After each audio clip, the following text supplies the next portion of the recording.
génnaale jabaru junne maam Yusufa Gueye sëtam bii di soxna Nafi Gueye doon na lépp ci moom wàllu faj wàllu ñaan boo ko làmbee doo xool keneen fajkat yi xam nañu ko ñaankat yi xam nañ ko ndax fii ku wéet xam sa bopp soxna Nafi Gueye dangaa toog at yu bëri amoo doom ay na ci lool soxna Nafi Gueye rab def laa sonal soxna Sénégal ñu toog ak ki nga xamante ni moom mooy Tarba Mbaye ñu fekk ko ci programme bi nga xam ne moom la Papis Niang woote fii ci diwaanu ville alors maa ngi lay nuyu Tarba.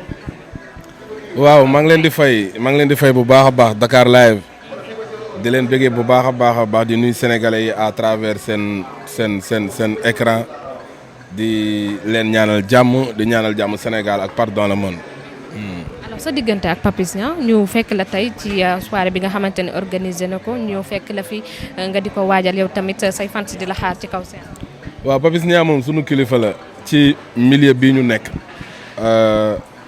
di sunu grand di sunu xarit yàgg jàpp ci carrière bi depuis sunu début ñuy ànd fépp ci àdduna bi maak moom li mu woote nii ma ñëw ci du fii rek dañ koy àndee noonu Paris di àndee noonu Italie di àndee noonu Suisse di ànd ak noonu fépp ci àdduna bi moom sama péete la waaw maa ngi koy nuyu di ko bëggee bu baax a baax de passage. Tarba ci lan nga nekk sénégalais yi gëj dañ la gis. waaw man maa ngi ci la ma nekkoon depuis sama début de carrière muy liggéey. di bég tey bégale waaw ndax ñun ay missionnaire lañ sunu mission mooy bégal doomu aadama yi ci loolu rek laa nekk de waaw. depuis nga génne sa son boobu di ñaareel dafay defar góor ak yi ni mel gisuñu taax ba xamuñu ci lan la nekk lan lay waajal lan lay programme.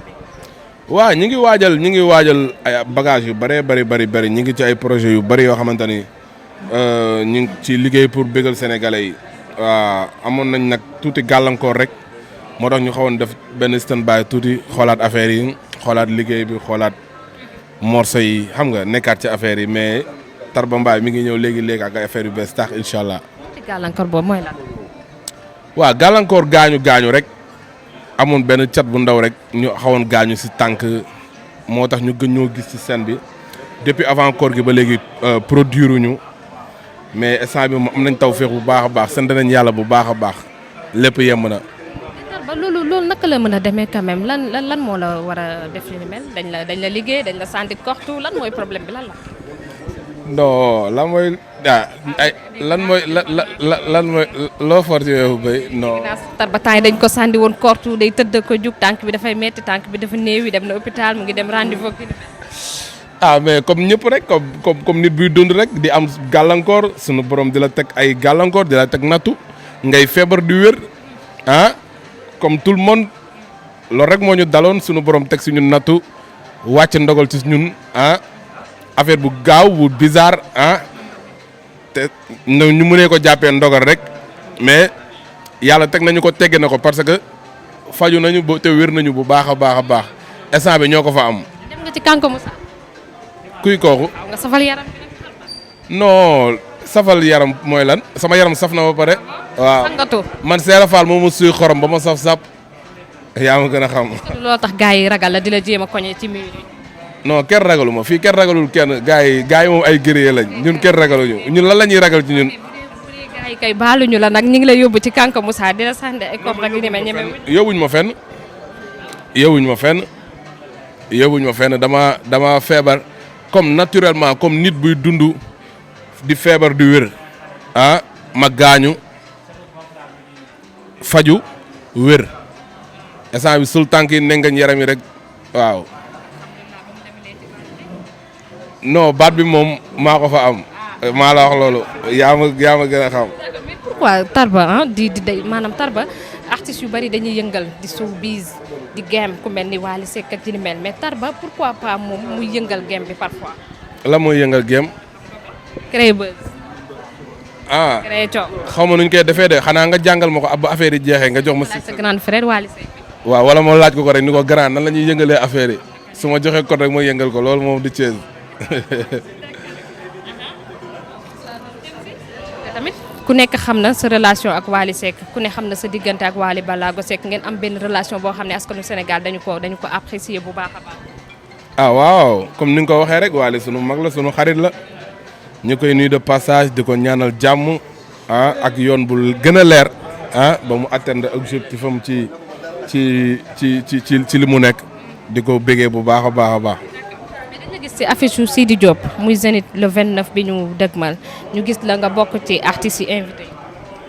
affiche lan waaw le 29 Zénith ak Sidi Diop ñu ngi ko ci ñaanal ndam di ko si ñaanal sunu borom defal ko ci lu kawe njortam parce que tamit doomu Sénégal buy génn di def dara rek Sénégal yëpp war nañ ko accompagner ñaanal ko ci réussite ndax bu amee réussite Sénégal moo ko am ñu ngi ko ci ñaanal ndam di ko ci ñaanal réussite. man dama jàppoon ni ku jege waale rek wala ku xaritoog waale Sidi du la invité man loolu laa. loolu nga jàpp peut-être non yu man moom détail affaire yooyu moom ay jege waale ak jege kii man jegewuma kenn sama bopp laa jege waale sama mag la suma xarit la ñu sekk jàmm. Sidi daf la xëcc pour nga mën a defar CV ba mu xam nga mën a gën a mën a attaché waat. te nga ma bàyyi ngir yàlla ak yeneen bi xanaa ma xëcc ak ñoo di bàyyi ba waay. waaw kon dañu maa xëcc kon. wala Sidi dafa jàpp ni Tarba moo mën a feesal Zénith. dama bàyyi ngir yàlla yeneen bi waaw di kontaan bu baax a baax a baax di leen bëggee bu baax a baax ci fi ngeen ma fekk ci sama business bu grand muy Papis Nia art bi management di ko bëggee bu baax a baax a baax. album bi toll. album bi mi ngi ci yoon bi. Mass ne da ngay waaj album. Mass damay waaj album kon léegi naa dafa démarré projet album bi rek tànk bi fa na. dama. démarré projet album bi rek tànk bi fa na.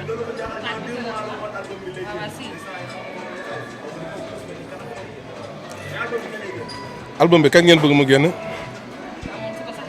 man sikkim laa gëstoo ma yóbbaale yéen saa leen bëggee mu génn rek mu génn yéen a ko faam kon bu jeexee rek jeex na nice. vraiment rek sama man. ana awo yeeg ñaareel yi. morceau bi nag maa ngi koy may awo yi di ko may ñaareel yi. wala d'accord leen ci loolu. daa mel ni ñaareel yi gën a yëngatu de merci beaucoup hôtel Azalaï. di kontaan bu baax a baax a baax.